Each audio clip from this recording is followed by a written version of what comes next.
Hi friends, welcome to Desi cook. Function style గుత్తి వంకాయ కూర, అదే మసాలా వంకాయ కూడా అంటాం కదా అది. అయితే ఈ కర్రీ కూడా దావత్లో చేసింది.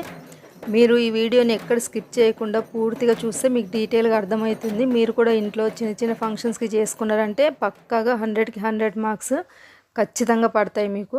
అట్లనే మా ఛానల్ని ఇప్పటివరకు సబ్స్క్రైబ్ చేయని వాళ్ళు ప్లీజ్ సబ్స్క్రైబ్ చేసుకోండి.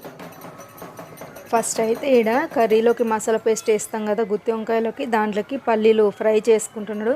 మామూలుగా అయితే మనం డ్రై ఫ్రై చేస్తాం కదా, కానీ ఇట్లా ఆయిల్లో డీప్ ఫ్రై చేయాలంటే దాంట్లో ఉన్న పచ్చి వాసన అది రాకుండా కర్రీ అనేది కమ్మదనం వస్తుందంట ఇట్లా ఆయిల్లో డీప్ ఫ్రై చేయడం వల్ల.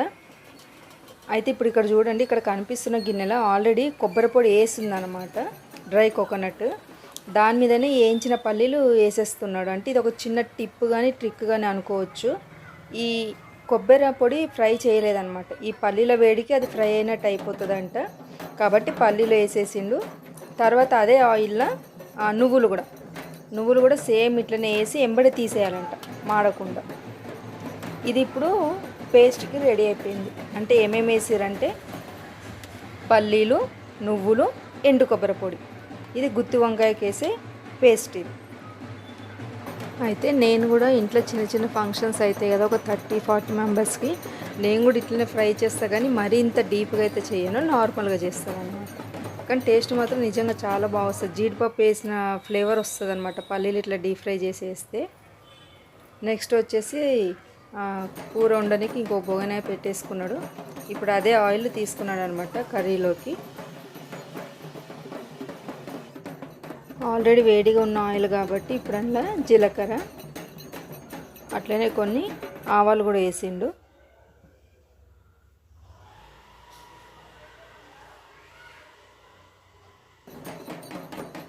తర్వాత కొంచెం బిర్యానీ ఆకు కూడా వేసిండు అనమాట. నెక్స్ట్ ఉల్లిగడ్డలు కూడా వేసేసిండు. ఈ ఉల్లిగడ్డలని మంచి బ్రౌన్ కలర్ వచ్చేంత వరకు కూడా బాగా ఫ్రై చేసిండు.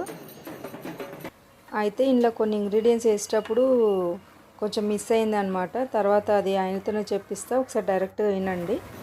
ఇప్పుడు ఇక్కడ ఉల్లిగడ్డలు ఫ్రై అయినాయి కదా, కట్ చేసి పెట్టుకున్న వంకాయలు, అదే గుత్తి వంకాయకి 4 ఘాట్లు పెట్టి వేసుకుంటాం కదా, సేమ్ అట్లనే వేసేసి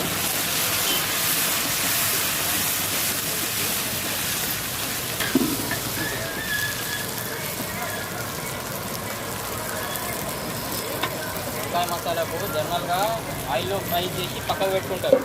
అయితే చిక్కిపోతే ఇలా వేసుకుంటే వంకాయలు చిక్కిపోకుండా మంచిగా ఉడుకుతుంది, ప్లస్ పీస్ వస్తుంది. అది డీప్ ఫ్రై చేసి పక్కకు పెట్టేసరికి మొత్తం అది గాలి వచ్చేసి చిక్కిపోతుంది.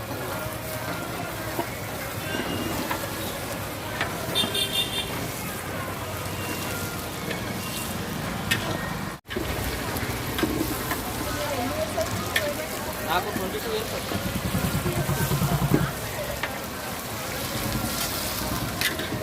మ్యారేజ్ ఇప్పుడు 42.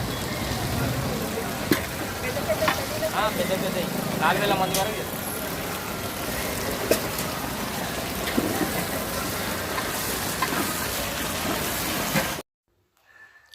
ఇప్పుడు ఇందులో కొంచెం పసుపు, అట్లనే కొంచెం ధనియాల పొడి, జీలకర్ర పొడి వేసిండు. దానికన్నా ముందు వేసిండు కానీ కొంచెం వీడియో మిస్ అయింది. డైరెక్ట్గా ఆయనతో చెప్పిస్తాను. ఇప్పుడు ఇందులో ఏమేమి వేసిందన్న? అదే జనరల్గా అల్లం ఎల్లిగడ్డ పేస్ట్, జీలకర్ర పొడి, ధనియాల పొడి, పసుపు, ఉప్పు వేయలే, ఇంకా ఉప్పు వేయాలి. అంటే ఉప్పు వేసి జల్ది మెత్తగా అల్లం ఎల్లిగడ్డ పేస్ట్ కొద్దిగా వేసిన తర్వాత విన్నారు కదా, అల్లిగడ్డ పేస్ట్ కూడా వేసిందంటే ఆ క్లిప్ మిస్ అయింది.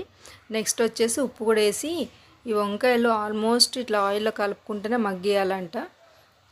తర్వాత కర్రీకి సరిపడా కారం కూడా వేసిండు.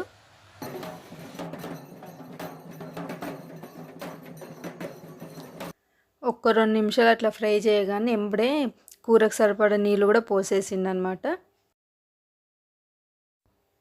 కూర కలర్ చూస్తుంటేనే తెలుస్తుంది కదా అసలు ఎంత మంచిగా వచ్చింది. ఇంకా అందులో పేస్ట్ అది ఏమి వేయలేదు, కానీ చూస్తుంటే మాత్రం నోట్లో నీళ్ళు ఉడుతున్నాయి.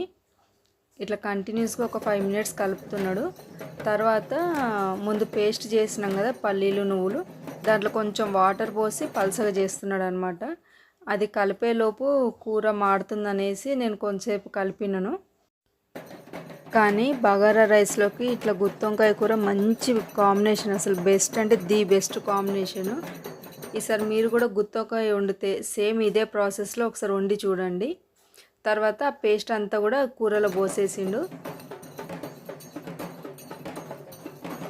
తర్వాత ఇంట్లో కరివేపాకు వేసిండు. కరివేపాకు వచ్చేసి కొంచెం ఎక్కువనే వేసిండు, కానీ పేస్ట్ వేసినాక కర్రీది కలర్ కొంచెం చేంజ్ అయినట్టు కనిపిస్తుంది కదా, కానీ లాస్ట్ అండ్ ఫైనల్గా కర్రీ మొత్తం అయిపోయినాక మంచి కలర్ వచ్చింది. ఈరోజు బాష్పల్లిలో ఒకటి ఉంది, శ్రీనివాస్ నగర్లో ఒకటి ఉంది, ప్రజెంట్ ఇక్కడ ఒకటి, ఇంకోటి మియాపూర్లో ఒకటి. నా అసిస్టెంట్లు ఉన్నారు, టోటల్ 25 మెంబర్స్ టీం ఉంది.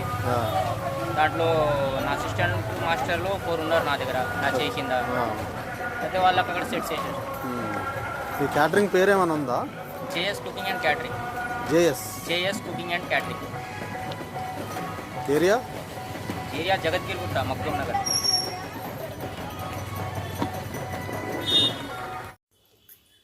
ఆ పేస్ట్ అంతా కూడా కొంచెం ఉడికిన తర్వాత ముందే నానబెట్టి పెట్టుకున్న చింతపండు రసం కూడా పోసేసారు అనమాట.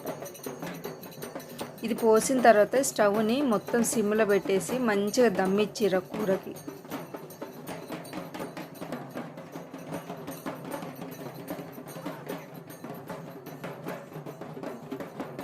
లాస్ట్ అండ్ ఫైనల్గా మన గుత్తి వంకాయ రెడీ అయిపోయింది. కలర్ చూడండి అసలు ఎంత బాగుందంటే అంత బాగా వచ్చింది. టేస్ట్ కూడా సూపర్ అంటే సూపర్గా ఉంది. ఇక దించే ముందు ఇలా కొంచెం కొత్తిమీర పుదీనా ఈ 2 కూడా వేసేసారు. వేసిన తర్వాత దింపేసారు. ఈ కాజు కర్రీ పేస్టులు ఏం వేసినా కూడా కర్రీస్ కలర్ అనేది లాస్ట్ అండ్ ఫైనల్గా దింపినాకనే వస్తాయి అన్నమాట. అవి ఒకసారి చూడండి, చూస్తుంటే తెలుస్తుంది కదా ఎంత బాగా వచ్చింది అనేది.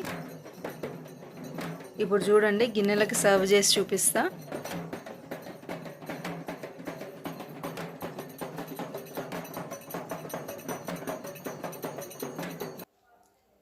నిజంగా చాలా బాగుంది కదా. మీకు మా వీడియోస్, మేము పెట్టే రెసిపీస్ మీకు నచ్చితే ప్లీజ్ మా ఛానల్ని లైక్ చేయండి, షేర్ చేయండి, అట్లనే కామెంట్ కూడా చేసి తప్పకుండా సబ్స్క్రైబ్ చేసుకోండి. Thank you.